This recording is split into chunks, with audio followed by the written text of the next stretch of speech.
The Bert Show. Time to get buzzed on the hot goss from Hollywood with Abby. It's the Bert Show's entertainment buzz. Child star Drake Bell's co-star Josh Peck is speaking out about his child abuse case. This is your trigger warning right here. We're going to be talking about Drake Bell, who's recently revealed that he was at the center of a sexual abuse case when he was a teen star on Nickelodeon. So a lot of people were wondering why Josh Peck, who was his co-star in Drake and Josh, hasn't said anything.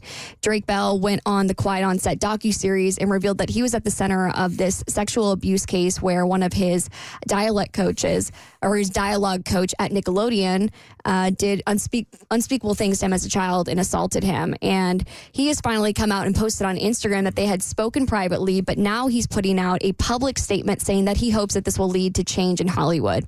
He says, "I want to give my support for the survivors who were brave enough to share their stories of emotional and physical abuse on Nickelodeon.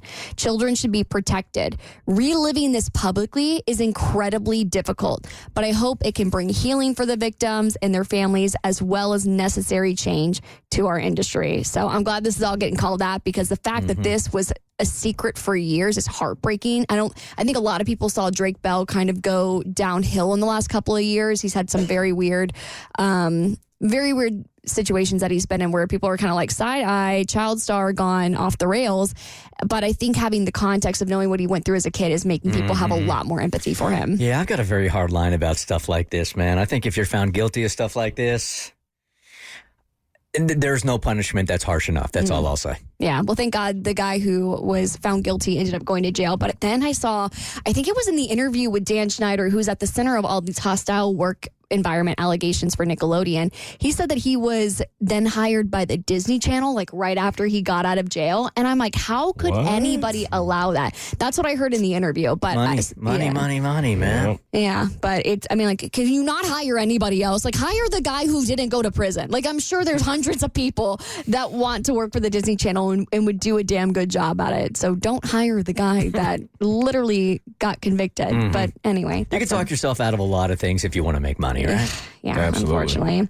Anyway, Ricky Martin's dad is actually the one who encouraged him to come out when his team wouldn't allow him. So Ricky Martin is an artist I listened to growing up. Living the Vida Loca was a song that I have like very early videos of me like as a kid dancing to in my family room. She bangs. TRL back in the day. Yeah, man. And he didn't come out until he was 38 years old in 2010. In a letter that he posted to Twitter, he said that he was closeted for so many years because his managers wanted him to stay silent. He said this on Andy Cohen's show.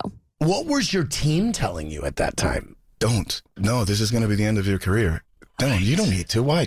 Shut up. Everybody knows around you. You don't have to tell the world. Your friends know. Your family know. Why do you need to stand in front of the camera and talk about it? They didn't understand the importance of it. To me, it's so important because you're not allowing someone to be who they truly are. Like, that's what, how is that not so important to allow somebody whose entire career is based off of their musical talent and who they are? Why would you not want them to embrace everything that makes them them? It's the same conversation we just had. It comes down to money. Right?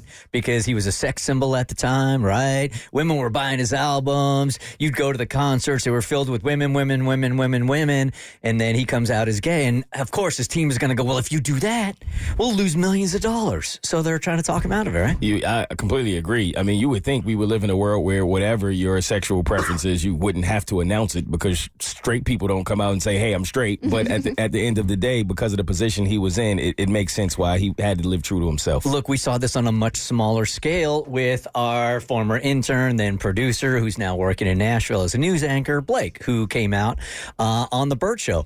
On a much smaller scale, this poor dude couldn't live his authentic self, and then he gets this great job in Nashville, and he's also wondering, if I come out, are they going to fire me? Is this going to be accepted by Nashville? And that was just a short career. Imagine this dude having to hold it until he's 38 years old. Yeah, and it took a lot of bravery, so that when I found out that it was his dad that actually pushed him to go public, I thought it was incredible.